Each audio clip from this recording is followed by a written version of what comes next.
Welcome to Hope for Anxiety and OCD, episode 22.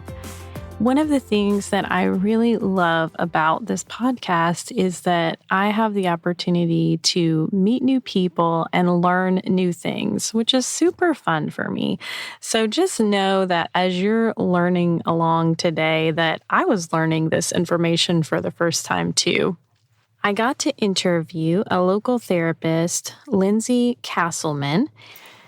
She is going to talk with us today about a specific form of therapy called internal family systems, or IFS for short.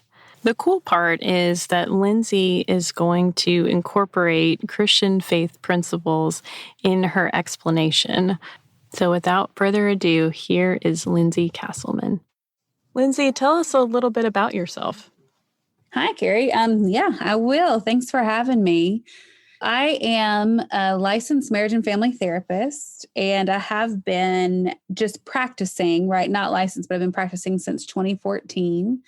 I'm certified in emotionally focused therapy, and then I'm also trained in internal family systems, which is IFS, and then brain spotting. So those are kind of the specialties that I'm in, but I really have just enjoyed kind of this journey. I'm in private practice here in Brentwood, Tennessee, and have been here, for several years, but I've also practiced in a church. And then right now I am the counseling director at a church here in Brentwood, Tennessee. And so I've got a fun group of people that I get to practice with out here. So really enjoyed it. That's really neat. It's kind of unique being in a church environment. There aren't that many churches in our area that have counseling services within the church building. Yeah. It has honestly been something, one, that I didn't expect, to have happen, because I've actually at this place, I have experienced counseling here myself. Oh, okay. Before. And then just through a series of kind of pretty cool God moments that it just ended up to where we were able to partner, and I was able to bring in a lot of my therapist friends, which is nice, but also some new therapists I didn't know before, but just everybody that kind of sees, clientele through just an attachment and faith-based lens, which is really where I lean in a lot of the ways that I work. That's really neat. It's always good to have a positive gelling work environment. So if you're working with people you're friends with, that's a good thing.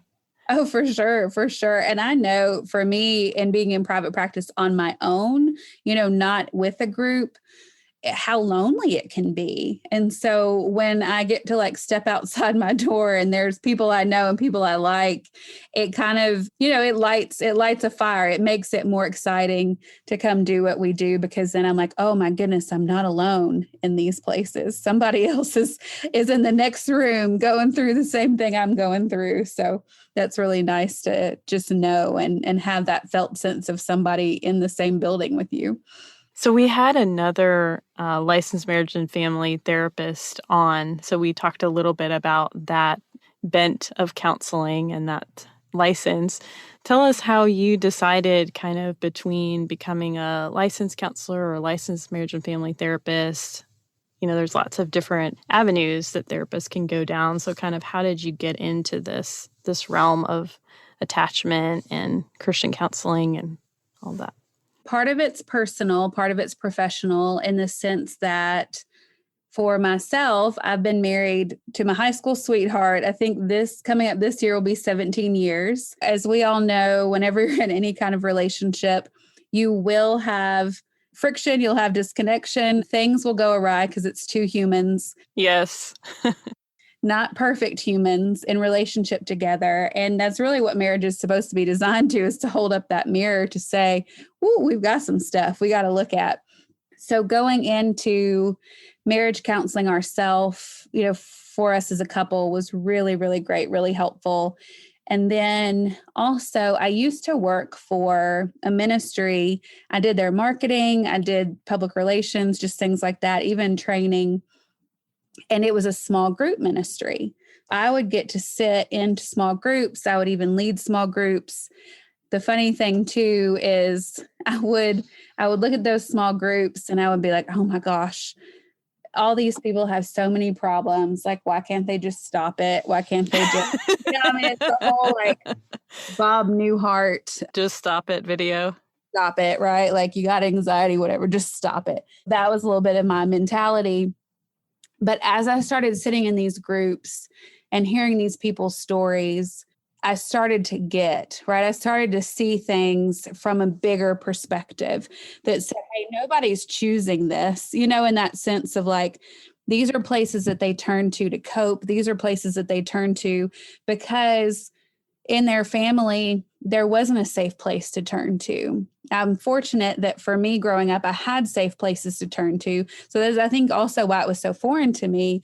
But then to start to hear other people's experiences, and I was like, oh my gosh, they didn't get what I got. It was vastly different, which makes sense as to why they show up the way they do. So you start to see things are connected. It's going into systems, it's systemic. Mm-hmm. In that, just looking, into LPC or LMFT, just everything within the LMFT track for me felt like, oh, it's together. It's not just the one person, it's the relationship with parent, the relationship with self, the relationship with other, the relationship with God. It all had to do with that sort of connection. That to me felt just really right. It felt like it fit even how I believe that God relates with us and how he wants to be our safe base, how he wants to be our safe haven, how he shows his care for us, how he's available to us, how we can trust him. He never leaves us. He never forsakes us. All of these things felt like, attachment. It kind of magnifies and really says in a way like, hey, here's how God designed us. And I feel like a lot of people that study human behavior, the more they study it, the more they see that we are created for connection. It's almost like it points back to our creator. That to me just felt really beautiful. And I'm going, okay, I can align with that. Yeah, that's great. There's a lot of people that have done research regarding attachment related to spirituality in terms of attachment to God and attachment styles related to how you interacted with your parents, affecting how you view God and how you connect with him, which makes a ton of sense. Mm-hmm. Oh, yeah, that's very common. I mean, anytime we do an attachment history and we go through, there's a lot of times where you'll start to go, oh, I see how you related to mom, or I see how you related to dad. And then when we start to move into how did you view God? How do you feel like God viewed you?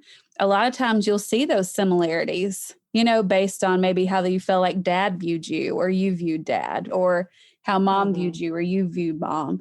There can be a lot of similarities in that. But then there's also those instances where parents weren't safe, but somebody modeled the love of God to them. So they were able to see, God is different than what I got at home, if home was unsafe. So I've also had those two, which have been beautiful in those ways. Yes, that's good. I wanted to have you on the show because I like to talk with people and educate them that therapy is not a one-size-fits-all approach. And so there are many different models and theories regarding therapy. And so one of the ones that you shared a little while ago that you use is internal family systems. And this is actually one that I'm not as familiar with, but I'm curious about it and would love to hear just kind of like a brief overview, even just how you would explain it to clients. Sure. Internal family systems for me, I honestly truly didn't know much about it until some therapists here in Nashville who I respect and admire were like, "Whoa, have you heard about this? This is pretty incredible." And for me, truth be told, I usually work with couples. Couples are kind of a little bit more my jam. And working with individuals was a little boring to me. There's not as much energy. There's not as much excitement. You're not holding as much. Sometimes I catch myself yawning in session. There was just something where I was like, oh, I feel like I'm not getting as much traction as you do when you've got the other person there as that stimuli, to to really get things moving and going, and also to be kind of truth tellers about what really is happening in the other person.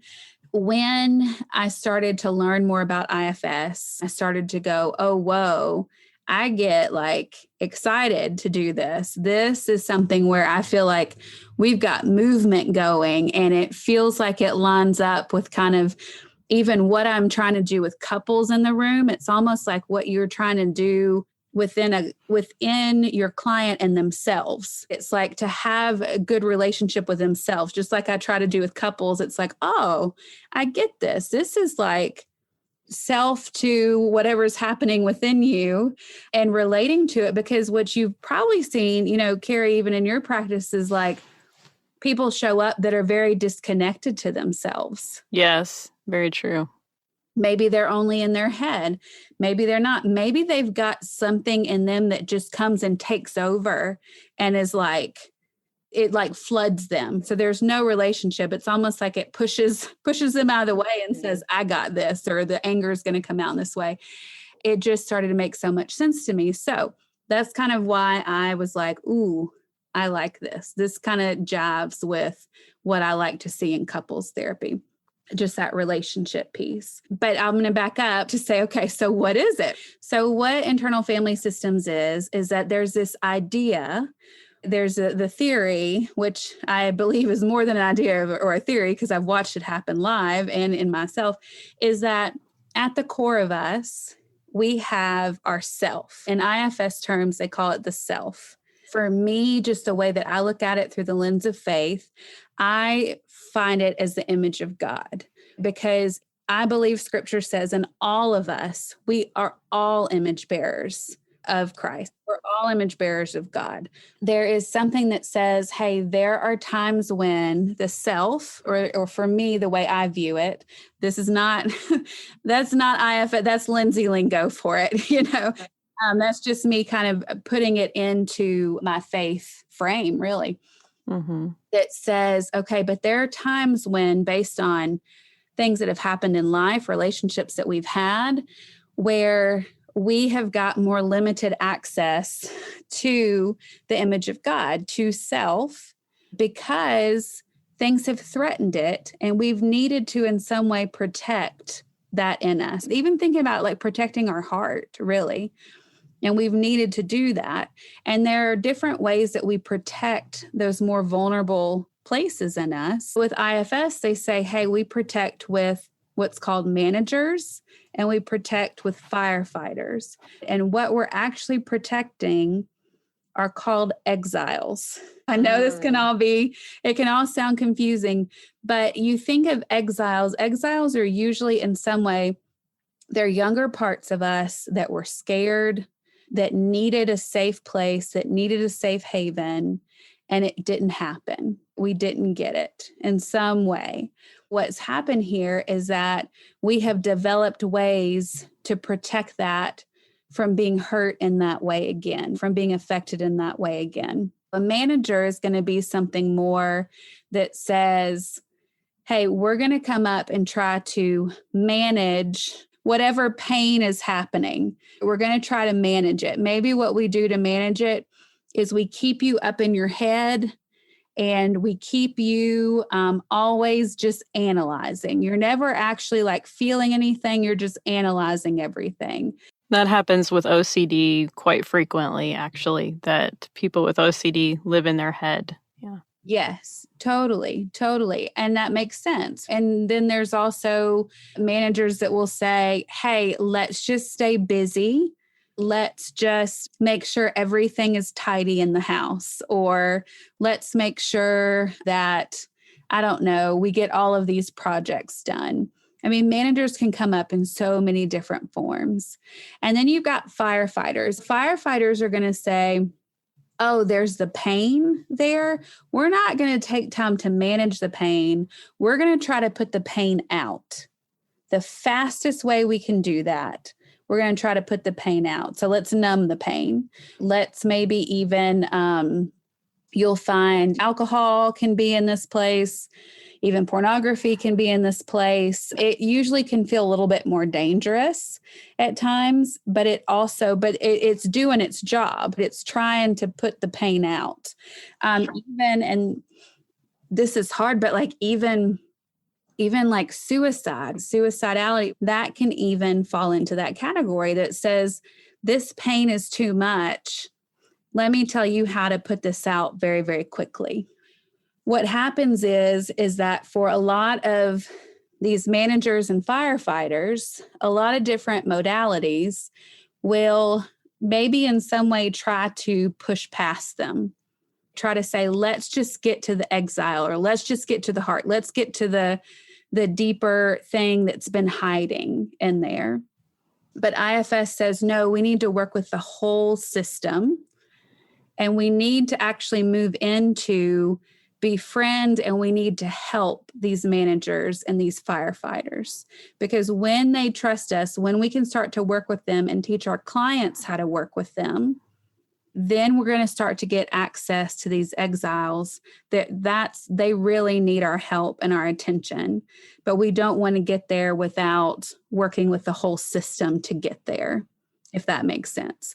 Because what they found, and even Richard Schwartz, who founded IFS, part of his work had to do with eating disorders.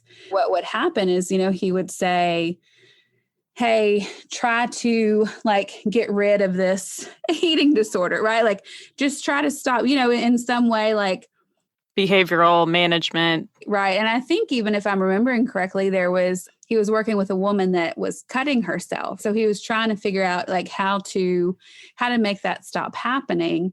And then every time he kind of gave the client a directive to try to in some way, get rid of that part of her, it would come back with a vengeance, and she would cut herself even more, like more harm would be done to the body. And so he started to lean in and go, what's happening here? Why is that happening? And what would happen if I actually like leaned into it almost felt like a part of her that was coming in to try to do this to her. What if I leaned into that instead of trying to get rid of it? What if I leaned into that? Even for me, I love that picture of saying, hey, there's all of these parts of us that show up. What happens if we lean into them and get to know them instead of trying to throw them away, trying to push them aside, but we almost help them? And I'll tell you too, Carrie, the reason why I love that so much is because one, for me, it lines up with my belief of what it is like to actually bring, in a way, bring our thoughts captive. For me, I don't feel like bringing our thoughts captive are something that says, okay, bring them and then ignore them. Just thought replace. Just think something else. That's kind of what the church tells you to do a lot of times. Like, don't think that. Right. Or just give it a scripture message, but it's kind of like bring your thoughts captive. And captive is not like, we're not trying to strangle it. We're not trying to hurt it. It's really like bring it forward, captive. Like even think of like captivate. It's like, bring it forward and let's talk to it, because whatever is happening to it needs help. Maybe in some way, this part of us has been in some way, it's been in the dark for so long that it's only been trained. And again, this is me. This is Lindsey looking at it through the faith-based lens.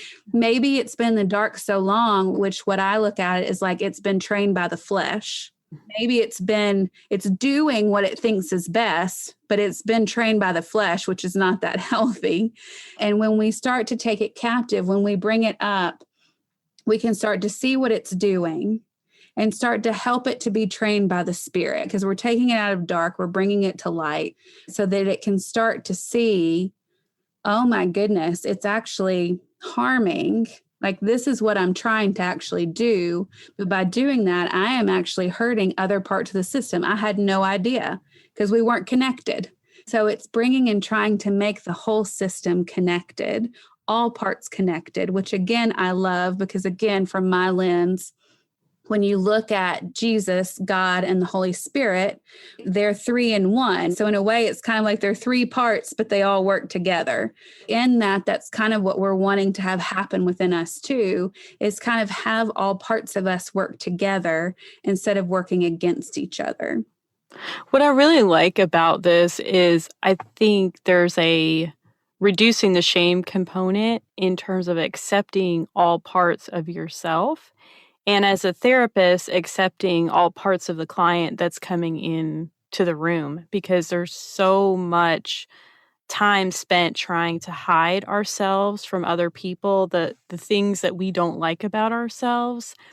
And so many people have tried, even before therapy, from a self-help standpoint, to squash certain behaviors instead of really examining, like, how is this behavior helpful or purposeful in my life? Like that the person with an eating disorder, there was some reason that even though that's destructive, there was a reason, like you said, that developed as a survival skill, probably to keep them in connection with other people in their life. Like, if I could only be perfect, if I could only be this perfect size, then I can get this acceptance and this love that I'm desperately craving. Mm-hmm. Totally. I mean, that goes back to really a big theme of IFS is all parts are welcome, because the belief is that they're all trying to show up to do something actually for you. The thing is, I've had it even shared to me in several different metaphors or images, which I love. One is like as an orchestra, if you're the conductor, but all of these parts of you are the different horns, the, strings, things like that in the orchestra. And you hear like the flute section is going out of tune. It needs your attention. You're not going to go, hey, flute section, get out of here. You're going to say, hey, flutes, come on over. You're out of tune. Let's kind of see what's happening, what's going on.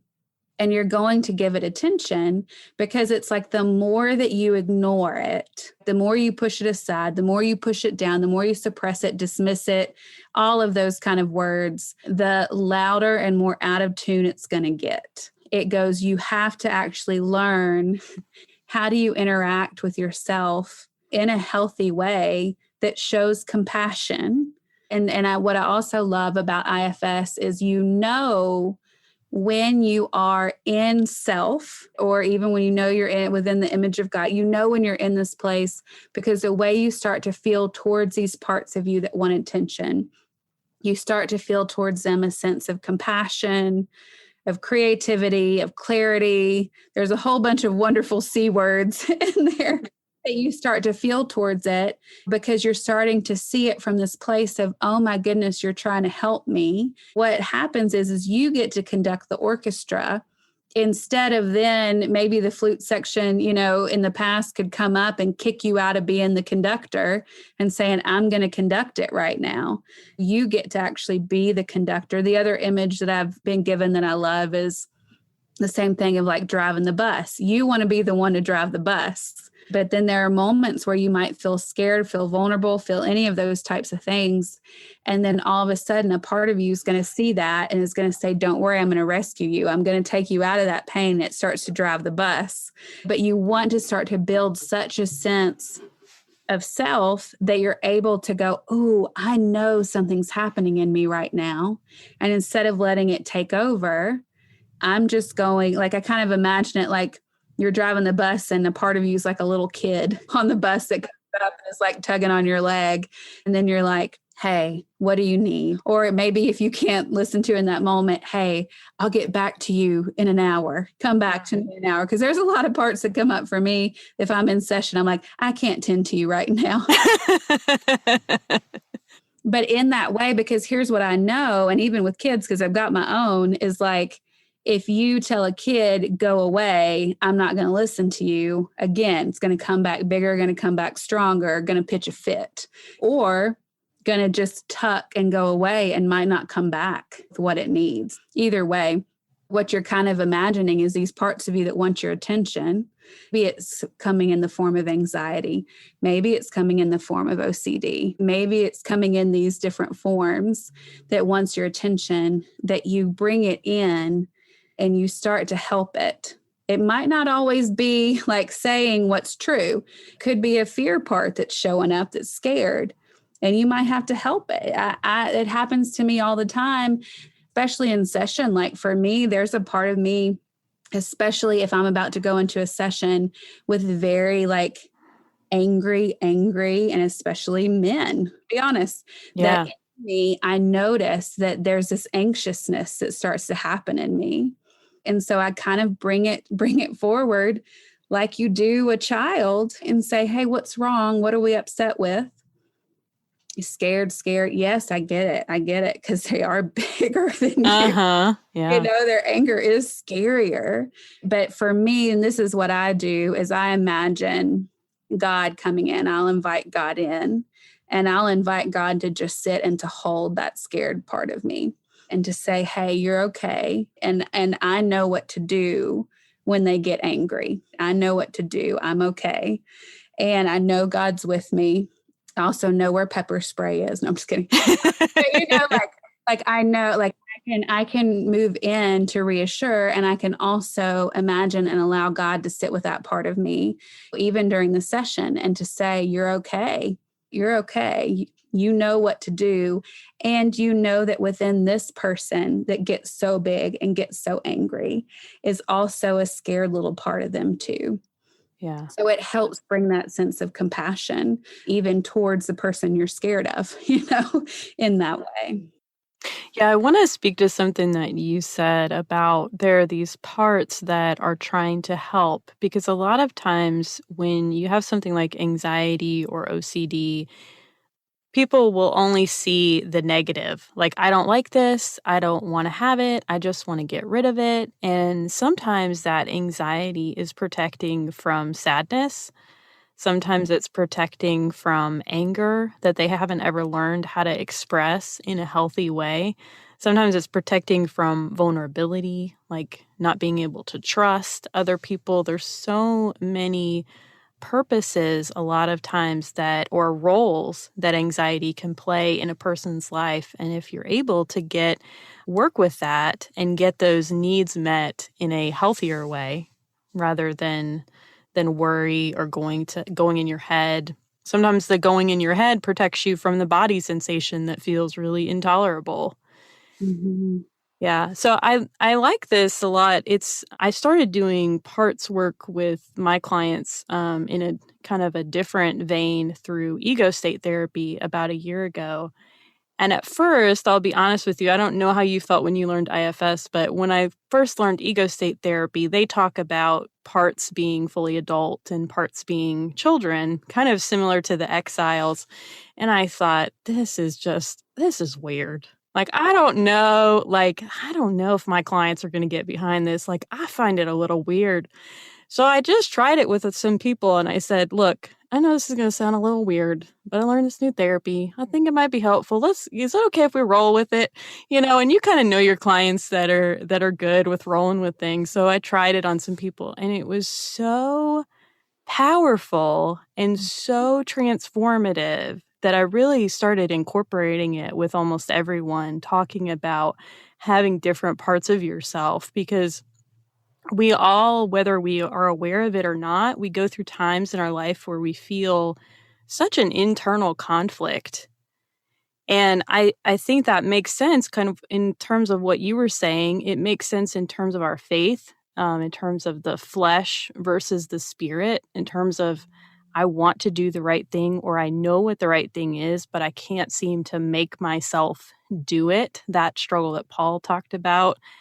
I really think that this element of parts of ourself having these wounds that maybe haven't been healed.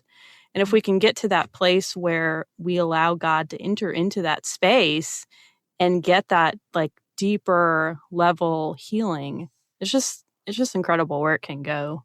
Oh, for sure. For sure. And to watch it happen in front of you is fantastic. And that's one thing. But then also to allow yourself to do that same work that you're asking your clients to do. That's another thing where you can kind of move into like hair club for men, it's like, not only am I a client, but I'm also the owner, whatever it is, you're able to move into that place and go, hey, I know what this is like. I'm not trying this woo-woo stuff on you, in the sense that I've not also tried to work out within myself as well. Can be really, really helpful to say, because sometimes what I'll do is I'll say, hey, here's what it looks like for me. Even giving that example of like when the angry man, and how I allow myself, or kind of invite God into sitting with that fearful part of me, that it's helpful even for my clients to conceptualize it and to go, okay. Oh, and that's how you practically use it. Then they go, okay, you do it. So maybe it's not just me, it's not just something wrong with me that I got to do this crazy out there kind of thing. But to be able to normalize it for them is pretty huge as well, for sure. So you teach people actually how to maybe identify, first of all, these different parts of self, and then how to communicate with them in a healthy way.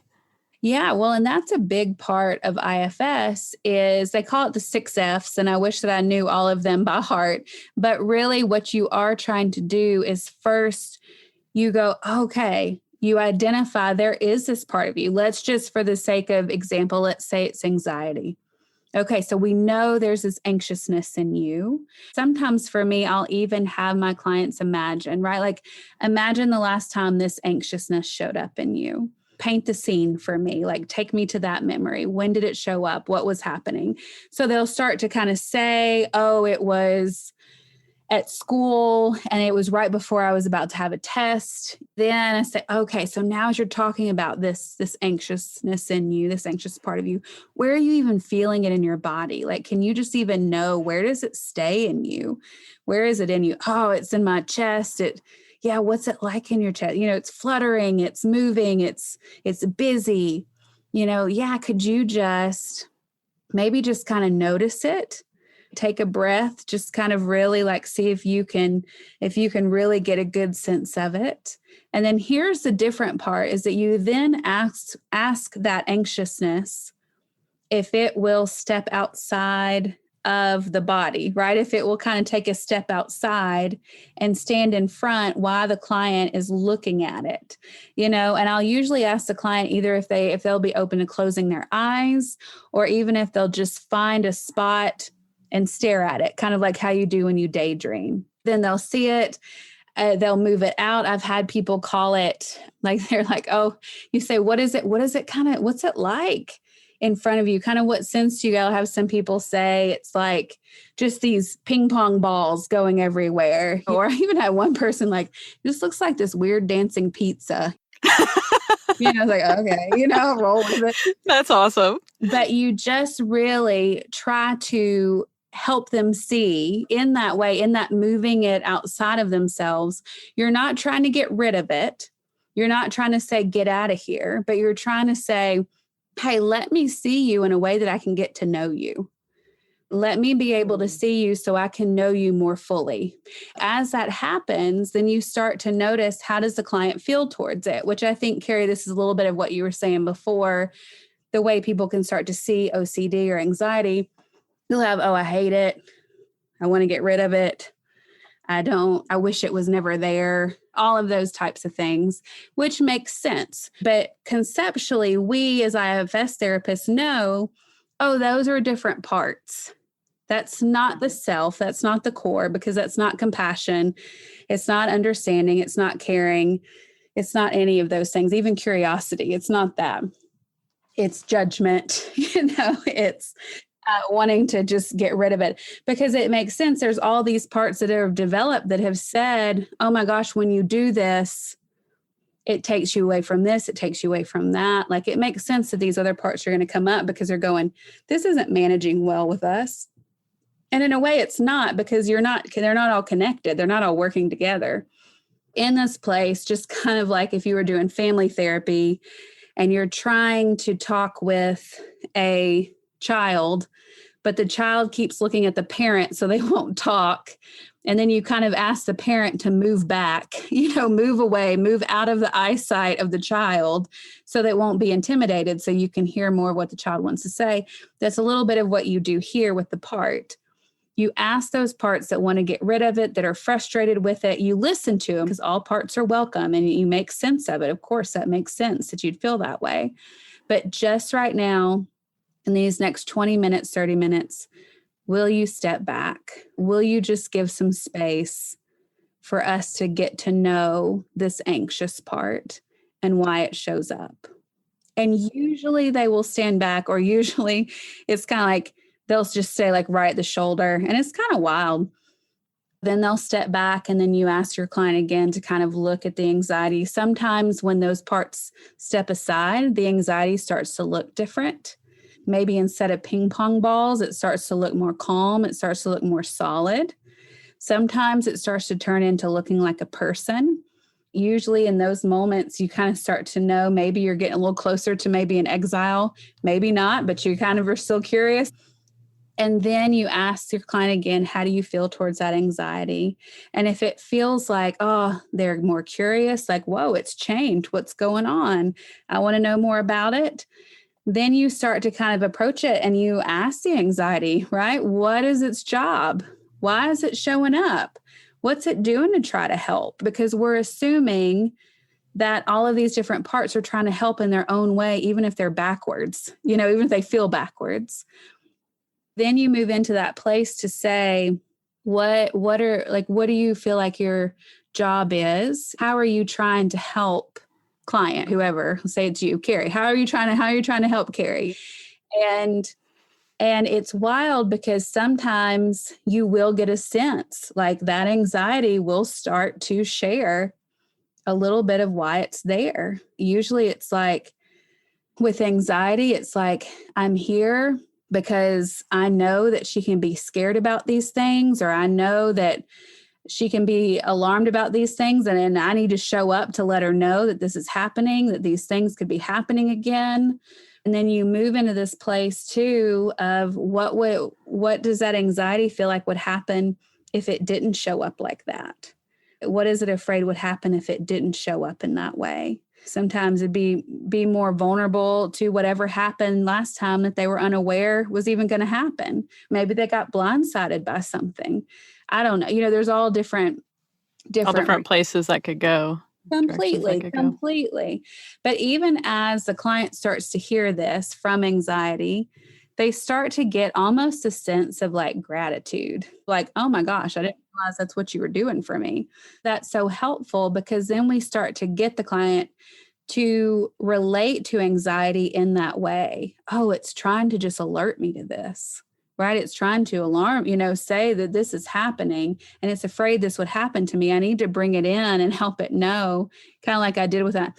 I'm okay. Like this man's anger, I'm actually okay with. Like, I know what to do. If he comes at me with it or if he comes at his spouse, I know what to do now, because before that fear, and I love, because I feel like fear is actually good and fear actually helps lead us to wisdom if it's in its healthy place. I was like, I'm good because you've had me scared about this before. So I went and listened to a lot of podcasts and I watched a lot of people do stuff with anger. So I am equipped now, I know now.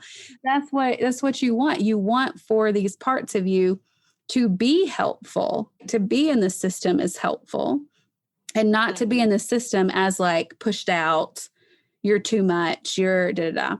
And then there's a whole other thing, which it'll take a whole other hour to talk about, but even just to then move into what's underneath what those parts are protecting and what do we do when we start to get there? Because there's a whole other protocol for there that's also beautiful. But this kind of what we're talking about today is more, how do we start to befriend and work with and help really bring in and appreciate and train those protective parts of us? And that's what we want to start to do. Yeah, I think this conversation is really helpful, even if people don't pursue IFS therapy, just to understand like how to get to a place of self-acceptance and understanding our acceptance by God of all of us, of our, our sin, our shame, everything that Jesus took on for us. Like, we are fully loved and fully cared for. And if a lot of times we're in the way because we don't see that, or we don't acknowledge that, or we don't live in that beloved space.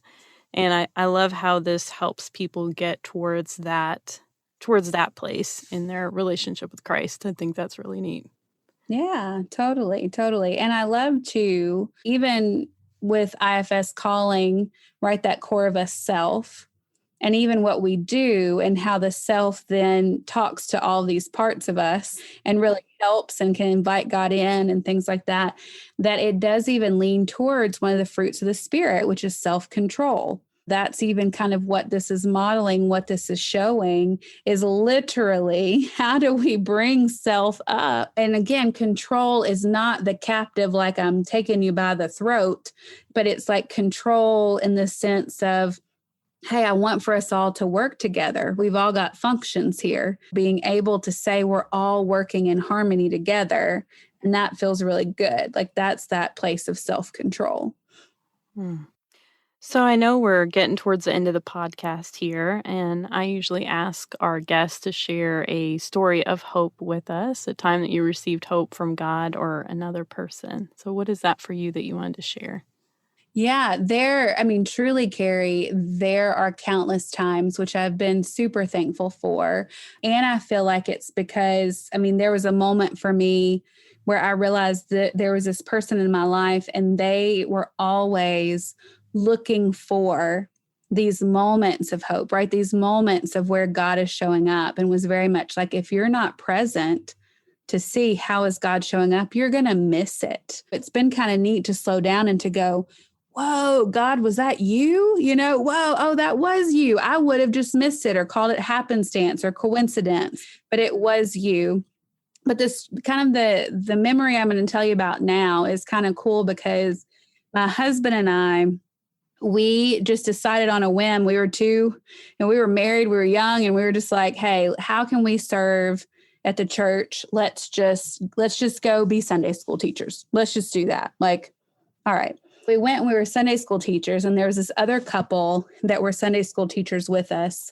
And we hit it off. The four of us hit it off. So we would like go out on double dates, things like that. And then they said, hey, our community group just opened up. Would you guys like to join our community group? We're kind of like being recruited, which was kind of fun. Felt like reminded me of sorority days, So I was like, oh, we're being recruited. Yeah, that sounds. So we went and we were in this community group. Well, during this time and being in this community group, we found out, my husband and I, we found out that we were not able to have children. And then there were 6 couples. 4 out of the 6 couples found out that they could not have children. Wow. Which was crazy. And didn't know it before we became we weren't like, hey, let's do an infertility community group. It just happened. And then we all discovered these things.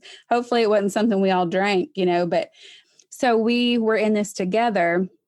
Well, we started to go through this adoption process for us, my husband and I. And one day, one of the girls in the community group texted me and she was like, Lindsey, my mom is in a Bible study with this woman who's asking the whole Bible study to pray for an adoptive family for her nephew's son. It's kind of a big old, weird thing. 6 degrees of separation. Yeah. Totally. And she was like, my mom remembered you guys in community group and would you be interested? And I'm like, what? Now it was kind of wild because I was actually at this church that was when I got the text message, I was literally in church and they were about to do this worship, and they do this forever long worship.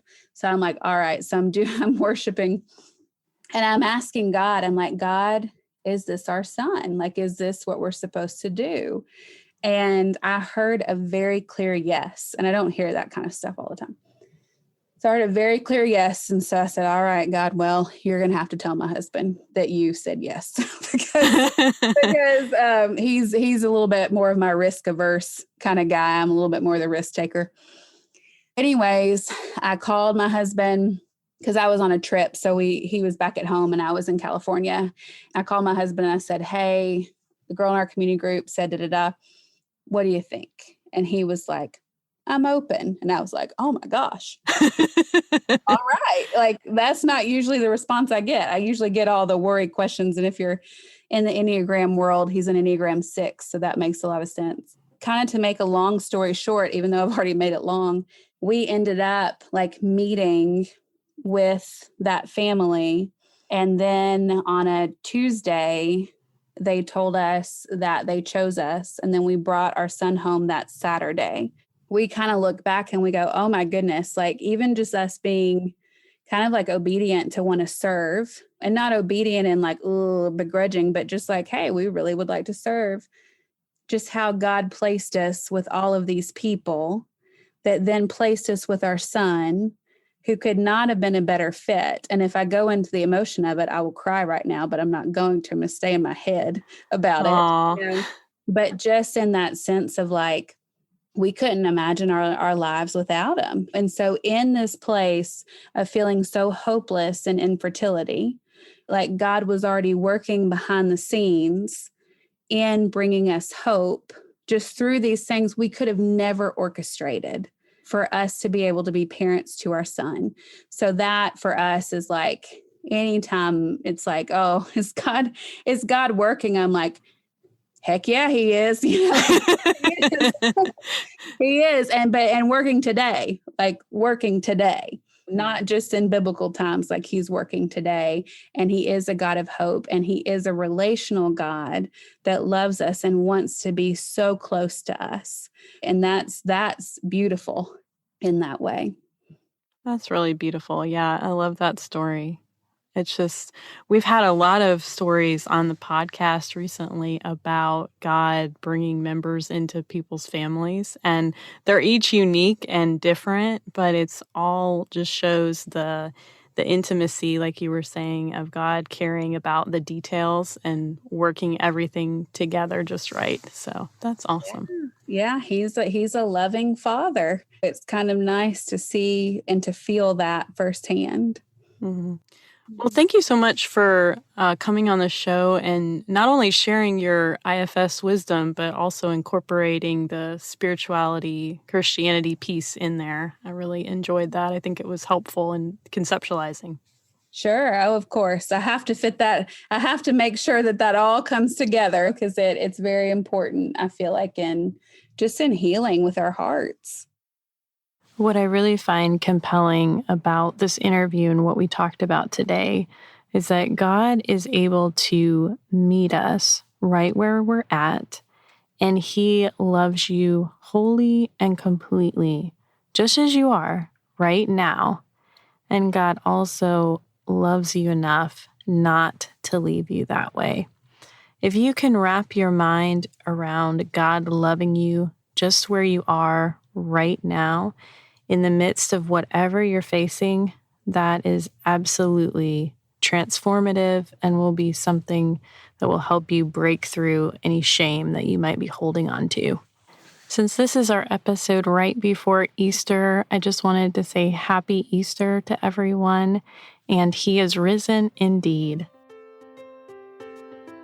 Hope for Anxiety and OCD is a production of By the Well Counseling in Smyrna, Tennessee.